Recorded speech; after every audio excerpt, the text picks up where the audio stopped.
প্রিয় দর্শক, আসসালামু আলাইকুম। আমরা আজকে ঘুরতে যাচ্ছি আফ্রিকান লায়ন সাফারি পার্কে, যেটা কানাডার আসল সাফারি অ্যাডভেঞ্চার বলে পরিচিত। তো আমরা দুজন ঘুরতে যাচ্ছি, আর আমরা দুজন ঘুরতে যাওয়ার জন্যে আমাদের মোটামুটি প্রবেশ টিকিট লেগেছে $79 কানাডিয়ান। ওখানে মূলত গাড়ি করে ঘোরা লাগে, আর চমৎকার সুন্দর সুন্দর প্রাকৃতিক দৃশ্য দেখা যায়। আপনারা অলরেডি দেখতে পাচ্ছেন অনেক সুন্দর সুন্দর পাখি।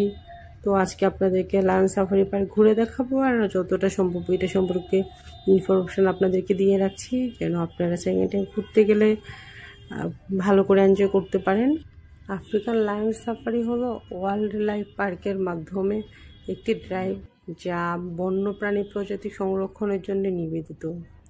এটি 1000টিরও বেশি বিদেশি পাখি এবং প্রাণীর আবাসস্থল, যা গেম রিজার্ভেশনের মাধ্যমে 7টি স্বতন্ত্র ট্রাইব জুড়ে অবাধে বিচরণ করে।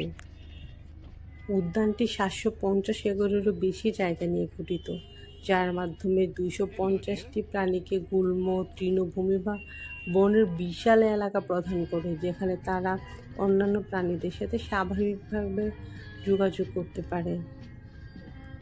বেশ কয়েকটি গেম রিজার্ভের মিশ্র প্রজাতিগুলি বনের মতোই ঘুরে বেড়াতে এবং একে অন্যের সাথে যোগাযোগ করতে পারে।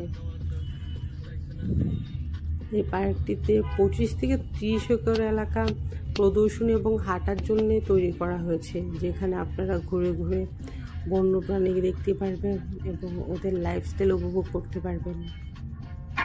এখানে প্রায় 40টি এলাকা রয়েছে, যেখানে পানি আছে এবং পানিতে বসবাস করে এরকম অনেক প্রাণী, মাছ এগুলো এখানে থাকে।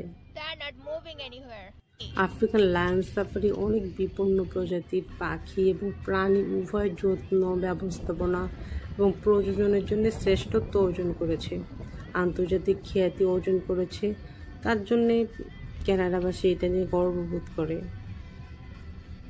আফ্রিকান লায়ন সাফারি সংরক্ষণ ও প্রযোজন উদ্যোগের সাফল্যের এখানকার কর্মীর অবিচ্ছেদ্য ভূমিকা পালন করে, কারণ এত পাখি, প্রাণী এগুলোকে যত্ন করা, এগুলো খাওয়ানো দাওয়ানো, চিকিৎসা ব্যবস্থা সব কিছু এখানকার কর্মীরা খুব যত্ন সহকারে করে থাকে। তারা তাদের অনন্য দক্ষতা, বছরের অভিজ্ঞতা এবং প্রতিশ্রুতি নিয়ে আসে, যেন তারা প্রাণীদের সর্বোচ্চ যত্ন করতে পারে। আফ্রিকান লায়ন সাফারি বিশ্বব্যাপী পরামর্শ করে এবং ইস্টার্ন লাগারহ্যাট শাইকের জন্য প্রজাতির পুনঃপ্রবর্তনের মতো ইন সিটু প্রকল্পগুলো